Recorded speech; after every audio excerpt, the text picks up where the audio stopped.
अरे एक तो एक और तो बिछाओना जो मोदी की बहन बनकर दिल्ली में बैठी हुई है। মুস্তাফিজুর রহমানকেও রাজনীতির বলি বানিয়েছে নরেন্দ্র মোদীর নেতৃত্বাধীন ভারত।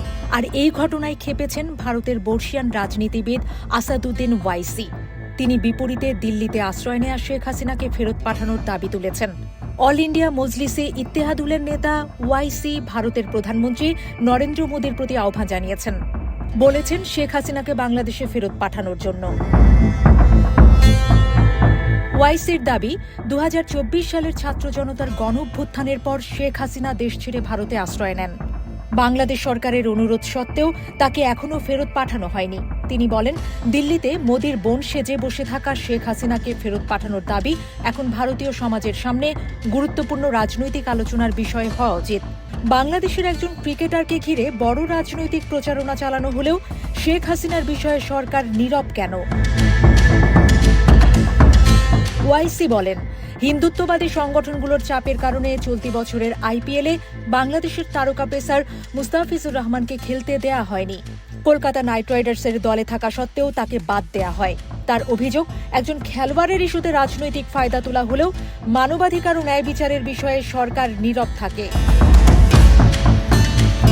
ওয়াইসির দাবি, বিজেপি নেতারা একজন বিদেশি ক্রিকেটারের দল থেকে বাদ পড়াকে বড় সাফল্য হিসেবে তুলে ধরছেন, অথচ ভারতে ঘটতে থাকা মুসলিম নির্যাতন ও হত্যার ঘটনাগুলোকে নিয়ে তারা কোনো অবস্থান নিচ্ছেন না। বক্তব্যে তিনি মহারাষ্ট্রের জলগাঁওয়ে মুসলিম তরুণ সুলেমান পাঠানের হত্যাকাণ্ডের প্রসঙ্গ তোলেন। অভিযোগ করেন, এসব ঘটনায় সরকার ও ক্ষমতাসীন দলের নেতারা যথাযথ সাড়া দিচ্ছেন না।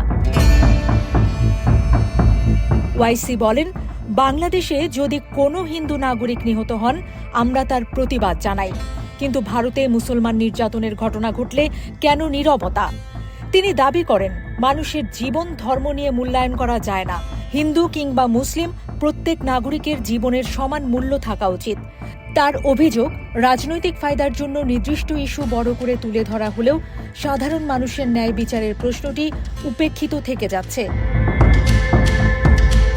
তিনি আরও অভিযোগ করেন, একদিকে বাংলাদেশে একজন ক্রিকেটারকে ঘিরে কঠোর অবস্থান নেওয়া হলেও অন্যদিকে ভারত বাংলাদেশকে আর্থিক ও বিদ্যুৎ সহায়তা দিয়ে আসছে। তার বক্তব্য অনুযায়ী গত কয়েক বছরে বাংলাদেশকে ভারত সরকারের দেয়া সহায়তা ও লাইন অফ ক্রেডিটের বিষয়টি বিজেপি সরকার নিজেই প্রকাশ করে থাকে। ওয়াইসির প্রশ্ন, যখন সরকার এই সহযোগিতা অব্যাহত রেখেছে, তখন একজন ক্রিকেটারকে ঘিরে ঘৃণার রাজনীতি কেন?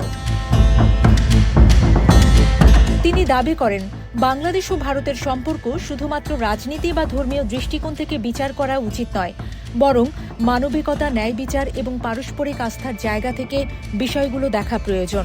তিনি ভারতীয় জনগণ, বিশেষ করে হিন্দু সম্প্রদায়ের উদ্দেশ্যে বলেন, ভ্রান্ত তথ্য ও রাজনৈতিক আবেগে প্রভাবিত না হয়ে যুক্তি ও ন্যায়বোধ দিয়ে পরিস্থিতি বিবেচনা করা উচিত। ওয়াইসির এই বক্তব্য ভারতের অভ্যন্তরীণ রাজনীতিতে নতুন আলোচনার জন্ম দিয়েছে। বিশেষ করে মহারাষ্ট্রের আসন্ন নির্বাচনকে সামনে রেখে মুসলিম নির্যাতন, বাংলাদেশ ইস্যু ও সীমান্ত নৈতিক সম্পর্ক সবকিছুই নতুন করে রাজনৈতিক বিতর্কে স্থান পেয়েছে।